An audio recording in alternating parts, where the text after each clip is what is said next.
Hey everybody, Jeremy Moeller here with Tuxedo Imaging, joined by my friend Ken Kaufman from AccruDent, and also, Ken and I go way back from his time at DSOs, my time at other dental manufacturers. So he and I were talking the other day about how DSOs buy sensors and pay for their sensors, and one of the things that popped up was, do you pay for them outright? Do you lease them? Do you finance them? Different ways to pay for your sensors.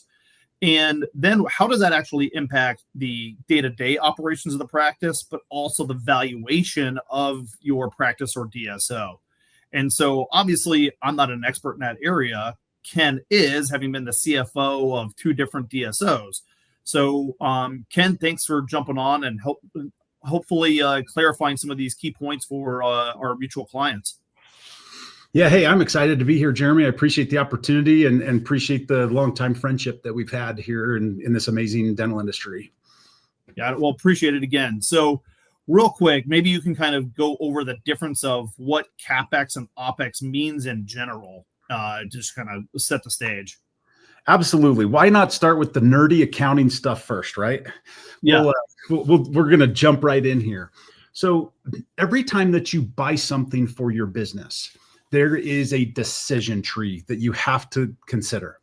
And that is this an expense or is this something that needs to be capitalized? An expense is something that shows up on your profit and loss statement. Like for example, if you buy a bunch of implants, all of that would go into this as supplies and expenses. On the other hand, there are sometimes things that we buy that are considered capital equipment or CapEx. Sometimes it's called. Yep. And what it all is standing for is it's that we capitalize that as opposed to making an expense. And some examples there are, for example, when you buy or I should say most policies, when it comes to capitalizing, so that you make the decision of, well, is this going to be an expense or is this going to be capitalized? It generally needs to have a duration, like a life that's going to last at least a year or more. And usually it needs to be $2,000, $2,500, like a limit. So if it's below that, you just expense it. But if it's above that, then you're going to capitalize it. And when we say capitalize, it doesn't show up on your income statement. It shows up on your balance sheet as here's an asset, and then you're going to depreciate that asset over time. That's what capitalization is. Got it. So I get questions all the time of how long should a digital sensor last, right? And, obviously, one of my favorite things in dentistry is we always say is it depends, right? It depends on how well you take care of it. Depends on what your patient base is. Back when I worked for a big manufacturer and we sold, ultrasonic inserts, it would depend on, how much calculus your typical patient had of what the wear was on that. With all that being said, with sensors, I generally say about 5 years. If you take good care of your sensors, they should last you about 5 years. Now, how does that play into CapEx versus OpEx then? Yeah, so for sure, when you're buying a sensor, 5 years is absolutely, that should be capitalized. Okay. Where you buy it, you own it. And again, it depends on ultimately what your business designs and sets up for this, but $5,000 is generally considered CapEx or capitalization required. Yeah.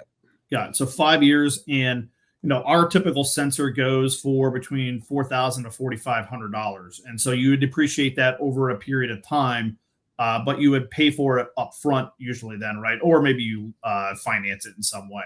Yeah, that's right. And you mentioned that on average, a sensor lasts about 5 years. And so generally that means you'd be depreciating 20% of that cost every year on your balance sheet. Okay. Now compare that to, say, you lease a sensor or something like that, where it's just a monthly expense then. How does that play into what's the differences for CapEx versus OpEx for a DSO on that? Yeah, so this is interesting because if you lease it, you are not going to capitalize it because you're just going to be paying those lease payments over time. And this is really interesting, Jeremy, because we're in this DSO world where enterprise value and EBITDA kind of rules the day. Everyone's trying to figure out how to be efficient and how to do these things. Here's the most interesting thing of this, Jeremy, and I think I'd love to hear your thoughts on this just as I kind of articulate through it.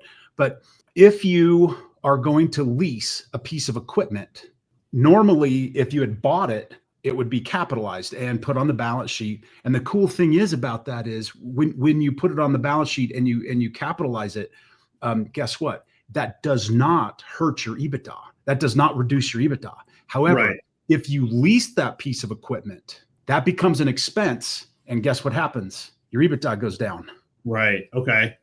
And especially if you're a typical dental practice that has, say, 3 to 5 sensors per practice, and let's say you have 40 practices, that can have a massive impact on your EBITDA and then the valuation of your organization then. That's exactly right. That's exactly right. Got it. So if we were to run the numbers on that, so let's just say, let's say you have 4 sensors, keep it even on this across 40 locations. Well, let's say 50 locations, keep the math somewhat easy. That means you have 200 sensors, right?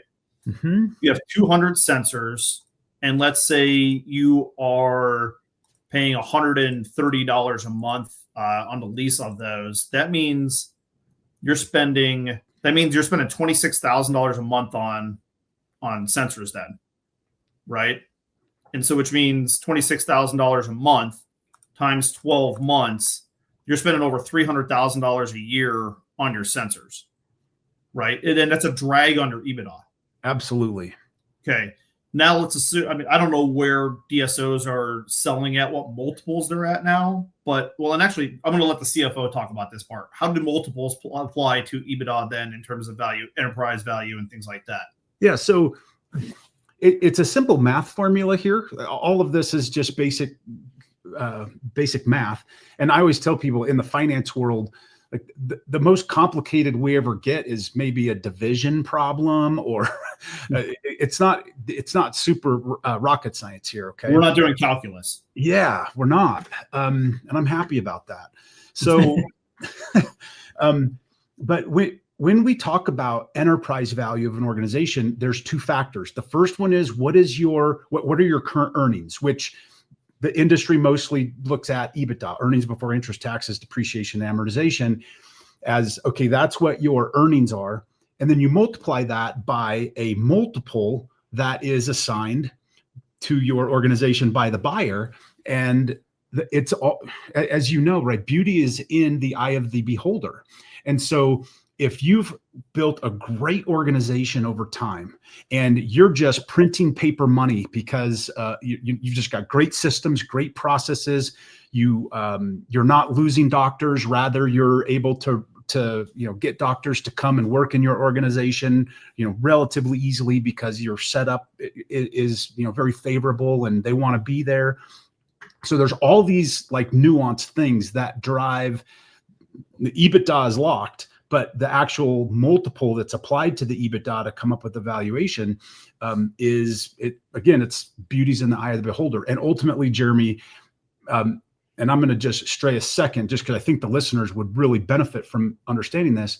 The way that you get the highest multiple is it is directly correlated to the level of confidence that you have that you can execute flawlessly over the next 5 years on your 5-year plan. Okay. And if you are your processes and everything that you have in place to be confident that we can continue this earnings growth. Exactly. That's exactly right. Because what the buyer is going to do is they're going to say, okay, so we're going to pay you this much money today.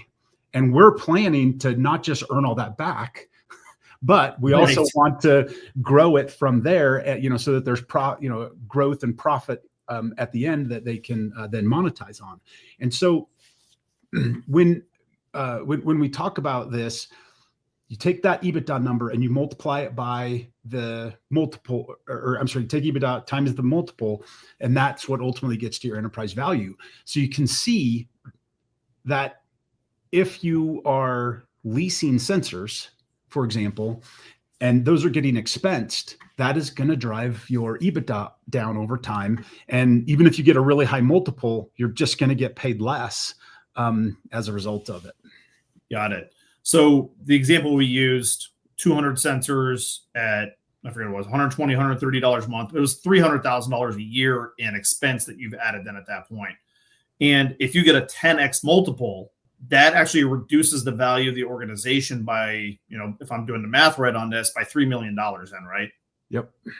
Yeah. So that anything you can put into CapEx is better than OpExing is what we're saying then, right? Absolutely. And I'll say the same for when you're borrowing money as a DSO. It's the same thing, because the bank is going to have a ratio of EBITDA to debt. And if the more favorable your ratios are, the more debt you're going to be able to get. But you have to stay within those constraints as you operate with that debt facility. So it works. It works very similar in that area. Again, not capitalizing equipment ends up hurting your ability to borrow over time. That is another really fascinating point then. Absolutely. Great. Well, I think we covered a lot here in the last 10, 12 minutes. So is there anything else that, both of our audiences would benefit knowing with regards to CapEx versus OpEx under capital equipment?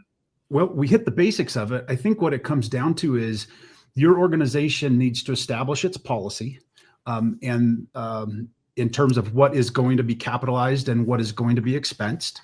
So once you develop that out, then you follow the rules, you depreciate over time. And I think ultimately, the more that you can do to push things to capital expense, ultimately from a lending perspective and from an enterprise value perspective, that's always going to get you the best outcome.